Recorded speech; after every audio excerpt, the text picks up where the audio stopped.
রুগী দেখা ও রুগী সেবা করার ফজিলত।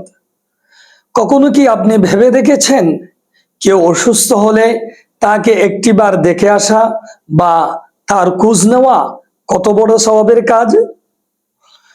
এই সম্পর্কে আল্লাহ রাব্বুল আলামিন পবিত্র কোরআনুল কারীমে বলেন, ফাস্তাবিকুল খায়রাত, অর্থ হলো তোমরা নেক কাজ করতে প্রতিযোগিতা করো।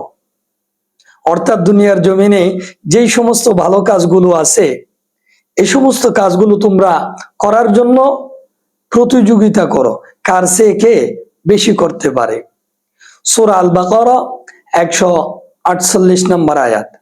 অপরদিকে রাসূলুল্লাহ সাল্লাল্লাহু আলাইহি ওয়াসাল্লাম বলেন, যে ব্যক্তি কোনো মুসলমান রোগীকে দেখতে যায় সে জান্নাতের বাগানের মধ্য দিয়েই যায়।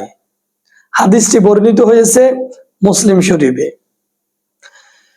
এমনকি এক হাদিসে আল্লাহ নিজেই কিয়ামতের দিন বলবেন, হে আদম সন্তান, আমি অসুস্থ ছিলাম কিন্তু তুমি আমাকে দেখতে আসোনি। বান্দা বলবে, হে আমার প্রতিপালক, আপনি তো সমস্ত জগতের রব, আপনি কিভাবে অসুস্থ হতে পারেন আর আমি বা আপনাকে কিভাবে দেখতে পারি?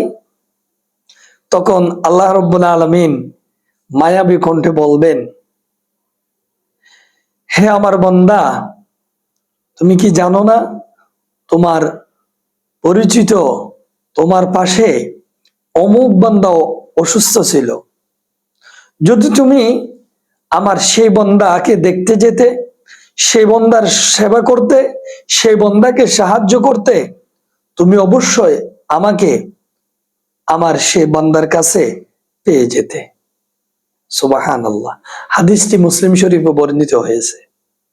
একজন অসুস্থ ভাই বা বোনকে দেখতে যাওয়া শুধু একটি সামাজিক দায়িত্ব না, এটি একটি ইবাদত, এটি জান্নাতের পথে এক পদক্ষেপ।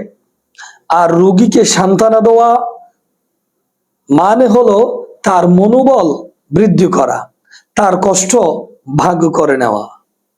তাই আসুন আমরা শুধু নিজের সুখে নয়, অন্যের দুঃখে পাশে দাঁড়াই, রোগীকে দেখতে যাই, দোয়া করি, আর একটু তাকে ভালোবাসা দিয়ে বলি, ভাই, আল্লাহ আপনাকে সুস্থ করে দিবেন, একটু ধৈর্য ধরেন, এটা আল্লাহর পক্ষ থেকে আপনার জন্য পরীক্ষা। আমি আল্লাহর কাছে দোয়া করি আল্লাহ যেন আপনাকে খুব দ্রুত